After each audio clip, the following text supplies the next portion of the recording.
चांद की वैसे तो बहुत सी किस्में होती हैं, लेकिन सबसे पसंदीदा और मच अवेटेड है ईद का चांद। जी जनाब, ये आसमान पर भी होता है और इंसानों में भी होता है। कहते हैं ना, अरे भाई आप तो ईद का चांद ही हो गए। ईद के दिन के दो अहम तरीन काम पता है आपको? एक है ईदी और दूसरे है गले मिलना। तो सबसे पहले ये तय कीजिए कि आप ईदी लेने वालों में से हैं या देने वालों में से। बच्चों को ईदी के नए नए नोट बड़े भले लगते हैं, बल्कि पहले से प्लान बना होता है कि ईदी से क्या खरीदेंगे, कितना खरीदेंगे। रिश्तेदारों से मिलने वाली ईदी का पूरा एनालिसिस हो रहा होता है, तबसरे भी जारी होते हैं। ऐसे मौकों पर तरबियत बहुत जरूरी है। पैसों को कमाना, बचाना, लगाना ये बहुत अहम है। एंड टू हग, गले मिलना, ये तो ईद पे जरूरी है जनाब। लेकिन क्या ही अच्छा हो कि गले मिलने से पहले दिल भी मिला लें, सफाई हो जाए, लड़ाई, कीना, बुग़्ज़, दुश्मनी सब धो डालें। ईद है ना, हिम्मत कीजिए। दुनिया भर के मुल्कों में ईद कैसे मनाई जाती है? वैसे तो अंदाज अलग अलग है, लेकिन थीम एक ही है। सुबह सवेरे उठ के गुस्ल करना, नए कपड़े पहनना, नमाज ईद की अदायगी, सबसे मिलना, सदका खैरात, गुरबा की मदद और ईदी दावतें, मुस्कुराना, गले मिलना, सब जगहों पर एक खुशी का समा होता है। और अरबी में ईद का माना ही क्या है? खुशी। और फितर का मतलब है रोजा खोलना।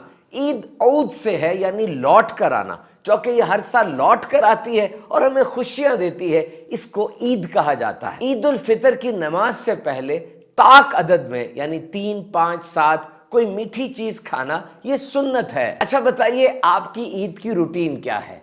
आमतौर पे लोग ईद की नमाज के बाद सो जाते हैं। बहरहाल कुछ अहम तरीन चीजें याद रखिए। ईद तो नाम है मिलने का। कुछ रिश्तेदारों से मिलने के लिए कब्रिस्तान जाना होता है, कुछ के घरों में जाया जाता है। याद रखिए, बच्चे आपका इंतजार कर रहे हैं, आपके बच्चे भी दीगर का इंतजार कर रहे हैं। आमतौर पे ईद के पहले दिन सब ये कह के घर में होते हैं कि कोई हमारे घर आएगा, और अगले दिन को तो ससुराल डे कहा जाता है। सवारियां निकल पड़ती हैं जनाब, और जाकर ससुराल में दीगर जगहों पर दावतें की जाती हैं। शादी हो या ईद, कोई भी त्यौहार हो, खुशी गमी का, सोशल मीडिया ने अंदाज ही बदल दिया। मुबारकबाद और मुलाकात का स्टाइल अब कुछ जदीद और मॉडर्न हो गया। हमारे जमाने में जनाब ईद कार्ड्स हुआ करते थे, सारे मिलकर चुनते थे कौन सा ईद कार्ड लिया जाए। अच्छी कैलीग्राफी, खुशखती के साथ नाम लिखा जाता था और फिर एनवेलप में बंद करके पेश किया जाता था। लेकिन अब तो ई कार्ड्स आ गए हैं। दुनिया भर में फैले रिश्तेदारों से वीडियो कॉल पर बात करना ज्यादा आसान हो गया। तो गेट टुगेदर्स हो, दावतें हो, मुलाकातें हो, यही ईद है। लेकिन एक बात का ख्याल रखना बहुत जरूरी है कि रमजानुल मुबारक में जो इबादतों की एक आदत बन गई, उसको बरकरार रखा जाए। और बिलखुसूस अब रमजान के बाद शैतान आजाद हो गया, उसके हथकंडों से कैसे मुकाबला किया जाए, इसको भी प्लान में शामिल रखिए। पूरे रमजान और फिर ईद, इसका इकोनॉमिक इंपैक्ट, मुआशी असर बहुत गहरा है पूरी दुनिया पर। ईद से पहले रमजान में खजूर, दूध और फल, इसकी तिजारत बहुत बढ़ जाती है, कंजम्पशन भी बहुत ज्यादा हो जाती है। फिर ईदी के नोट, कपड़े, जूते, बड़ी जबरदस्त मार्केट है ये ईद की। ईद उल फितर को छोटी ईद या मीठी ईद भी कहा जाता है। ये एक अवामी इस्तिलाह है। मीठी ईद तो यकीनन सवैयों की वजह से कहा जाता होगा ना।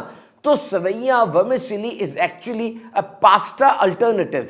ये पास्ता का अल्टरनेटिव है। एक कप में 200 कैलोरीज होती हैं, कार्बोहाइड्रेट्स और प्रोटीन भी बहुत है, लेकिन चूंकि मीठी है, एतदाल के साथ इस्तेमाल करनी है। बड़ी उम्र के अफराद यकीनन बचपन वाली ईद को मिस करते होंगे। आमतौर पे मशहूर भी यही है कि ईद तो बच्चों की होती है। नहीं जनाब, ईद सबकी होती है। आपके सोचने के अंदाज पे डिपेंड करता है। आप अपना रिस्पॉन्स देखें, खुश हो जाएं, छोटी छोटी बातों से खुश होना सीखें। देखें, बहुत से लोग सैलाब में बह गए, जलजले में दब गए, कोरोना की हालत में दुनिया से चले गए, लेकिन अल्लाह के करम से हमें 2024 का रमजान मिला।